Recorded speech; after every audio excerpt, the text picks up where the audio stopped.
Nah, terus akhirnya saya telepon nomor yang saya masih ingat di Indonesia. Cepat masukkan ke Facebook. Nomor papa ini, nomornya hilang semua. Mereka kaget semua itu. Karena begitu banyak orang memerlukan saya tiap hari dalam hidup ini, saudara. Nah, saya nggak pernah mikir untuk rugi apa-apa dalam hidup. Biar Tuhan yang dipermuliakan untuk itu. Nah, ngerti contoh ini? Jadi untuk apa saja dalam hidup ini, saudara, percayalah, ada yang tetap yang terbaik buat kita semua. Itu cara kita hidup menjadi Kristen dengan Tuhan bagaimana. Hebat sekali Tuhan itu. Kok nggak amin sih dari tadi? Betul? Nah, maka itu saya ajarkan begini, dengarkan. Orang Kristen itu harus seperti Abraham. Amin atau aman? Cepat jawab dulu.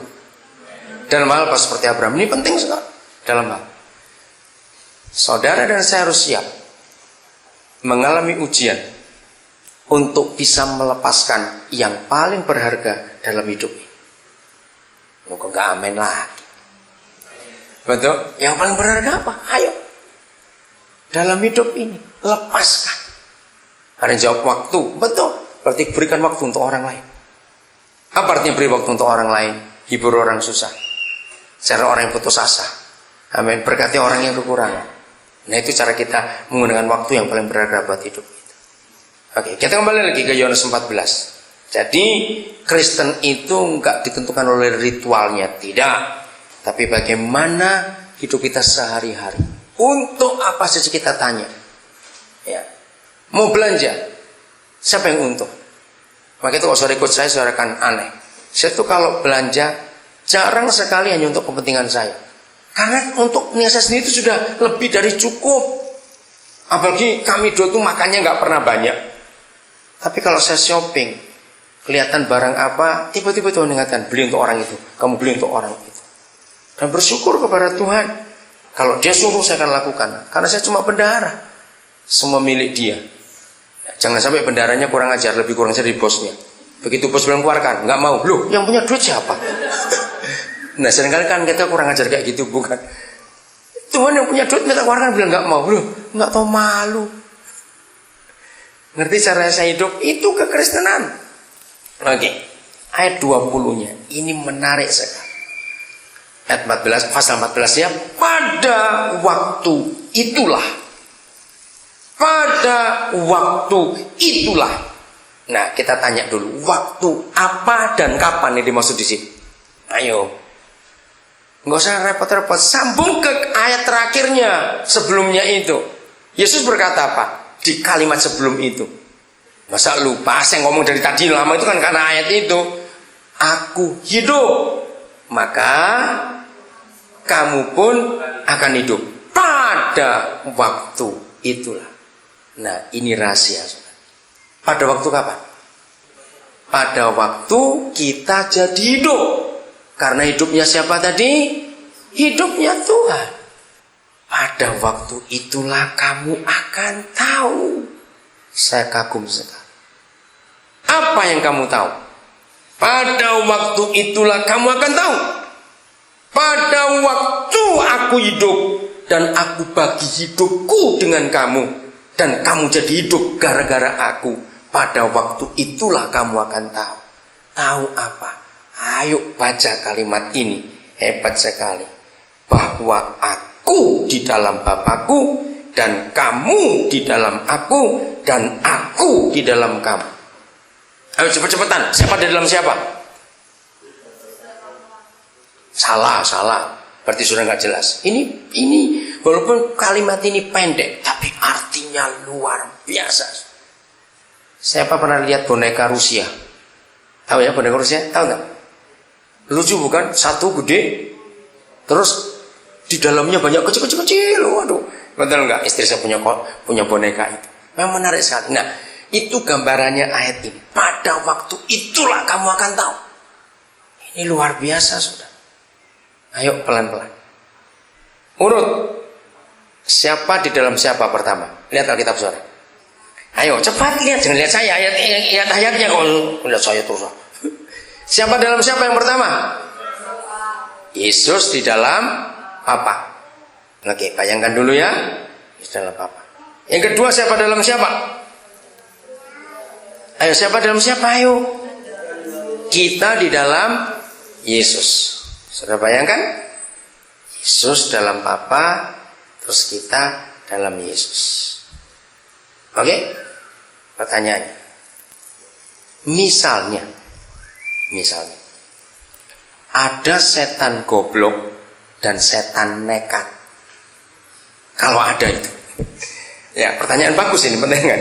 Misalnya ada setan goblok terus dan setan nekat, atau satu setan goblok dan nekat, misalnya gitu.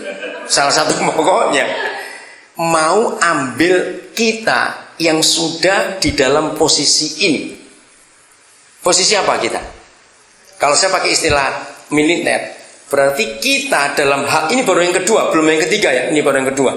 Kita ada di berapa barikade? Tahu kata barikade? Barikade. Kita ada di berapa barikade? Kalau sampai yang kedua ini saja. Dua. Siapa dengan siapa? Papa dan Yesus. Baru kita di dalam dua pribadi ini. Nah, ini pertanyaannya. Kalau toh ada setan goblok dan nekat, mau maksa ngambil kita, berani nggak mereka ngelewati dua barikade ini?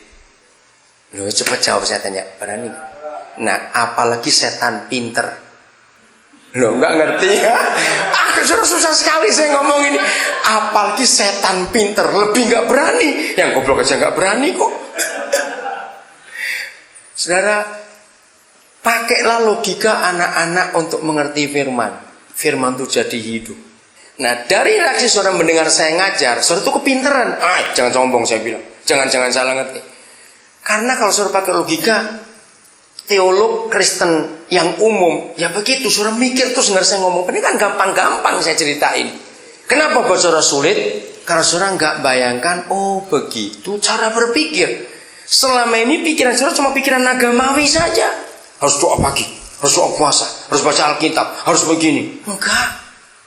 Saya tanya lagi, enggak mungkin ada bukan setan goblok dan nekat berani ngerebut kita? Jawab iya atau tidak? Enggak akan berani. Yang ketiga, siapa dalam siapa? Lihat. Ayo, siapa dalam siapa? Nah, ini saya beri ilustrasi lagi. Berarti Yesus dengan kita itu bagaimana hidupnya? Jangan bilang satu, itu terlalu umum. Yang untuk anak-anak juga bisa ngerti. Apa? Gandengan. Salah. Bukan gandengan juga. Gendong, bukan. Oh, gendong lagi. Bukan. Ayo pakai kalimat yang jelas. Ini kapan? Oh, waktu di Toronto di pesta pernikahan, ada satu keluarga yang beri saya satu kisah yang sangat mengharukan dari anaknya. Anaknya itu baru umur 4 tahun. Nah, terus dia sudah terima Yesus waktu dia umur 3 tahun. Dan dia, anak itu bisa beriman betul Yesus dalam aku. Wah, dia yakin. Dia bisa cerita teman-temannya, Yesus di hatiku, Yesus di hatiku, semuanya. In my heart, in my heart. Nah, berapa waktu yang lalu dia dengar opanya itu operasi jantung. Kan heart surgery. Ditanyanya gini, kalau opa jantungnya dibuka, Yesusnya di mana? Bayangkan saudara, itu kan luar biasa pertanyaan anak itu. Dia tanya begini, bagaimana darah Yesus yang warna merah itu menyuci kita jadi putih? Kok bisa? Wah, itu buat saya pertanyaan bagus untuk kita berpikir. Nah, itu logika anak-anak saudara. Kita harus terima itu. Dan itu sungguh luar biasa. Bukan digendong, bukan digandeng, bukan menjadi satu. Ada satu kata lebih simpel. Dibungkus. Loh kok enggak? Iya atau tidak? Siapa dibungkus siapa? Enggak bisa. Saling bungkus. Loh betul enggak? Ini saling bungkus namanya. Oh, ini hebat sekali saudara. Ini kekristenan. Maka itu kalau Kristen masih sering takut, sering khawatir, orang itu menghina papanya. Siapa nama anaknya Presiden Obama? 2 itu saya lupa namanya. Misalnya bukan mamanya. Siapa namanya? Cepat ayo anaknya. Siapa? Sasha dengan? Oke, Sasha saja, kita ambil Sasha. Saudara bisa bayangkan suatu hari misalnya begini.